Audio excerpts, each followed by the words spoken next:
एक ऐसा शख्स, एक ऐसा इंसान, ऐसा व्यक्ति, ऐसा मानव जिसने एक के बाद एक करके लगातार 3 हत्याएं की, 3 कत्ल किए और अपनी हत्या की साजिश रच के खुद जिंदा रहते हुए भी खुद को मृत घोषित करवा दिया। ऑफिशियल कानूनन पत्रावली में, डॉक्यूमेंट में वो मृत घोषित हो गया, लेकिन नए नाम, नई पहचान, नए आधार कार्ड, नया पैन कार्ड, नई उसी नए नाम की पहचान से उसकी पासबुक, बैंक अकाउंट करवा के आराम से प्रॉपर्टी डीलिंग का काम करके राज्य बदलकर, भेष बदलकर रह रहा था। और ये सब 1-2 साल, 1-2-4 महीने नहीं, बल्कि पूरे 20 साल तक ऐसे ही रहता रहा, नई पहचान के साथ रहता रहा। लेकिन कहते हैं कानून के हाथ बहुत लंबे और बड़े होते हैं। अपराधी कितना भी शातिर क्यों ना हो, कितना भी शातिराना अंदाज में उसने जुर्म को, वारदात को अंजाम क्यों ना दिया हो, लेकिन एक ना एक दिन किसी न किसी तरीके से, किसी माध्यम से कानून के जो मजबूत हाथ हैं उस तक पहुंच जाते हैं, उसको सलाखों के पीछे भेज कर ही दम लेते हैं। दरअसल ऐसा ही इस कहानी में भी हुआ, और ये सच्ची दास्तान, सच्ची वारदात दिल्ली के आसपास की है। दरअसल दिल्ली के ट्रांसपोर्ट नगर में अप्रैल 2004 को 3 व्यक्ति बैठे जमकर शराब पी रहे थे, ड्रिंक कर रहे थे। एक होता है बालेश कुमार, जो इंडियन नेवी से रिटायरमेंट था, इंडियन नेवी का कर्मचारी था। 1981 में रिक्रूट हुआ था, भर्ती हुआ था। 1996 में वो वहां से रिटायर हुआ, उसको पेंशन आ रही थी। उसके बाद और तरक्की के लिए, जीविका चलाने के लिए उसने अपने भाई महेंद्र का ट्रक चलाना शुरू किया। चूंकि ड्राइविंग जानता था तो ड्राइवर हो गया, ट्रक चलाने लगा। उसका भाई सुंदरलाल उसके साथ रह रहा था। तीसरा और एक व्यक्ति होता है राजेश कुमार, वो उसका मुंह बोला जीजा था। वो तीनों साथ रहते थे, वो भी ट्रक चलाता था। तीनों बैठे ट्रांसपोर्ट नगर में शराब पी रहे थे। जैसे जैसे नशे का सुरूर बढ़ता जा रहा था, इनकी अंदर से जो छुपी बातें थीं बाहर निकल रही थीं, तभी अचानक इन राजेश कुमार और बालेश कुमार में बातचीत बढ़ जाती है। फिर जो राजेश कुमार होता है वो बालेश कुमार को बोलता है, तुम मुझे उल्टे सीधे क्यों बोल रहे हो, गालियां मत दो, मैं तुम्हारा मुंह बोला जीजा हूं, तुम्हारा रिश्तेदार हूं। इस पर तपाक से बालेश कुमार कहता है, तुम मेरे रिश्तेदार तो हो ही नहीं सकते, तुम तो मेरी रखेल के पति हो। ये सुनने के बाद राजेश कुमार का खून खोल जाता है, दोनों में हाथापाई शुरू हो जाती है, मारपीट तेजी से चल जाती है। फिर बात इतनी बढ़ जाती है कि बालेश कुमार, उसका भाई सुंदरलाल, दोनों मिलकर राजेश की हत्या कर देते हैं, उसका कत्ल कर देते हैं। उसके बाद इस पूरे घटनाक्रम को छुपाने के लिए शव को ले जाकर दिल्ली के पास बबाना के जंगलों में फेंक देते हैं। अगले दिन किसी के द्वारा पुलिस को सूचना मिलती है कि बबाना में एक व्यक्ति का शव पड़ा हुआ है। फौरन पुलिस मौके पर पहुंचती है, घटनाक्रम को देखती है, बहुत जल्दी इसका वर्कआउट कर देती है, खुलासा कर देती है, सुंदरलाल को पकड़ लेती है और बालेश कुमार फरार हो जाता है। उसके बाद बालेश कुमार सीधे अपनी गाड़ी में जोधपुर के लिए गत्ता भरता है। एक प्लानिंग के तहत, सोची समझी साजिश के तहत बालेश कुमार गाड़ी में गत्ता भर के जोधपुर की ओर निकलता है। और वहीं काम कर रहे 2 बिहारी मजदूर, जिनका नाम होता है, एक का नाम मुकेश होता है, एक का नाम मनोज होता है। मुकेश और मनोज 2 मजदूर होते हैं, ये वहीं लोडिंग अनलोडिंग का काम करते थे। उनको प्लानिंग के तहत गाड़ी अनलोडिंग का बहाना करके गाड़ी में बिठाता है और कहता है, हमारी गाड़ी अनलोड करनी है, चूंकि वहां बहुत जल्दी वापसी करनी है, आप साथ चलिए, आपको हम डबल दिहाड़ी देंगे। अच्छे पैसे की लालच में दोनों मजदूर पैसे की लालच में गाड़ी में बैठ जाते हैं। उसके बाद पूरी रात गाड़ी चलाने के बाद फिर वो जब जोधपुर पहुंचने वाले होते हैं, तब तक सवेरा हो चुका होता है। शहर में चूंकि नो एंट्री होती है, हैवी जो वाहन है, हैवी मोटर व्हीकल है, इनको शहर में जाने की परमिशन प्रशासन नहीं देता है, जिससे कोई समस्या उत्पन्न हो। लिहाजा उसने बहुत पहले एक सुनसान जगह पर गाड़ी रोक दी, कहा यहाँ आराम करेंगे, आराम करके शाम को आराम से निकलेंगे, यहाँ खाना बनाएंगे, खाएंगे, नहाने का बंदोबस्त करेंगे, पानी से नहाएंगे, खाना बनाएंगे। चूंकि गाड़ी में पहले से ही उसने शराब लेकर रख ली थी, फिर उनको शराब पिलाने का लालच दिया। अब दोनों जो मजदूर थे राजी हो गए। उसके बाद उन्होंने खाना बनाया, जम के खाना खाया। खाना खाने के बाद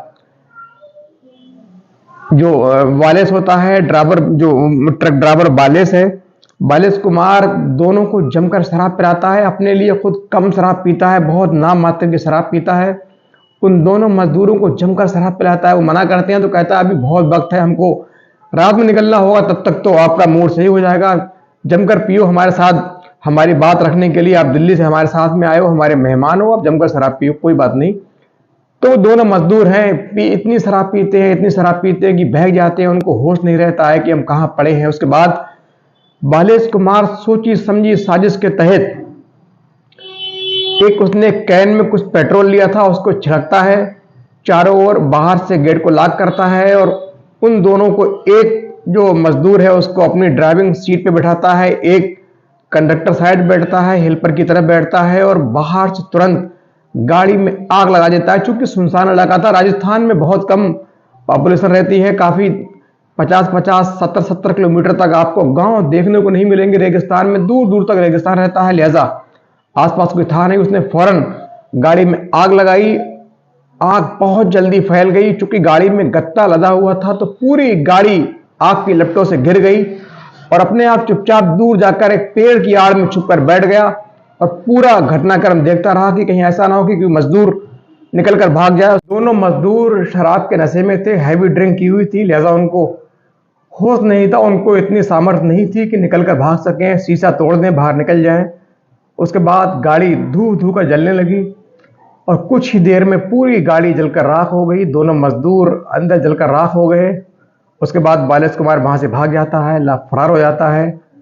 पुलिस किसी तरह गाड़ी का चेचिस नंबर उसको ट्रेस करके मालिक का पता लगाती है और मालिक को सूचना करती है। मालिक जाता है, उसके बाद सीधे जो मालिक है वो बालेश कुमार के घर फोन करता है। चूंकि बालेश कुमार पहले सोनीपत रहता था, फिर दिल्ली के एक इलाके में रहने लगा, उसके घर सूचना करता है। घर वाले तो सुनते हैं तो उनमें कोहराम मच जाता है, रोने लगते हैं, बिलखने लगते हैं। इस प्रकार जो गद्दी पर सीट पर बैठा मजदूर था उसकी पहचान बालेश कुमार के रूप में हुई।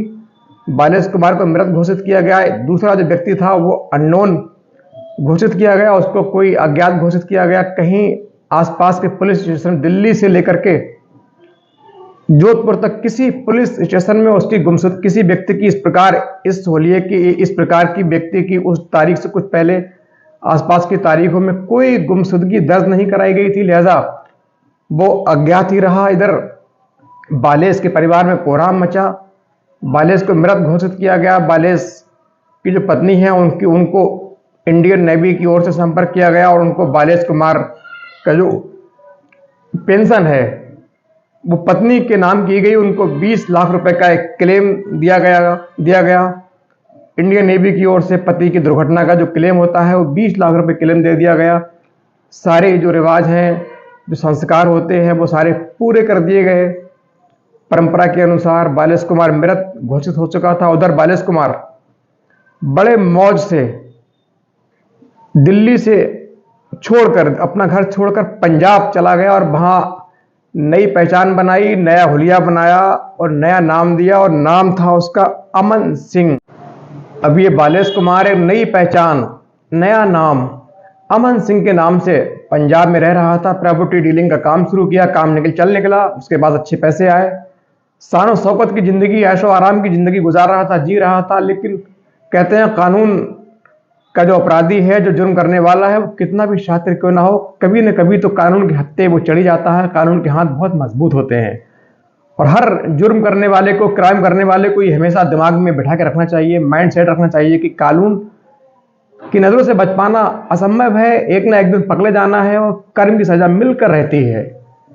अब वक्त गुजर रहा था धीरे धीरे। अमन सिंह, बालेश कुमार जो अमन सिंह हो चुका था, अब फैमिली से दूर, सबसे दूर रहकर जिंदगी गुजार रहा था, चुपचाप जी रहा था। लेकिन कहते हैं कि शराब का जो नशा है वो बहुत खतरनाक होता है। शराब पीने के बाद व्यक्ति बहक जाता है और वो कर देता है जो उसे नहीं करना होता है। एक दिन वो कहीं बैठकर दोस्तों की मंडली में शराब पी रहा था, वहीं उसका कोई दोस्त या कोई जानकार मौजूद था, एक व्यक्ति था।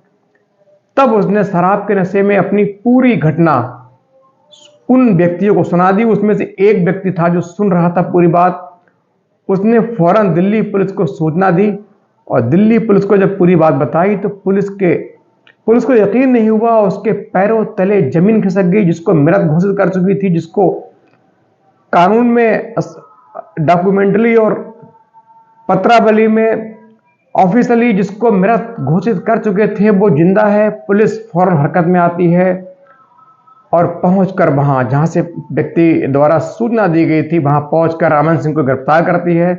अमन सिंह बहुत मना करता रहा, लाख दुआएं देता रहा, इनकार करता रहा, लेकिन पुलिस ने जब मजबूती से उसको साक्ष्य प्रस्तुत किए, क्योंकि पुलिस जब निकली थी तो पूरी साक्ष्य लेकर के योजना बनाकर मजबूती के साथ निकली थी, जिससे उस जाल में अमन सिंह फंस गया, यानी बालेश कुमार उर्फ अमन सिंह फंसा।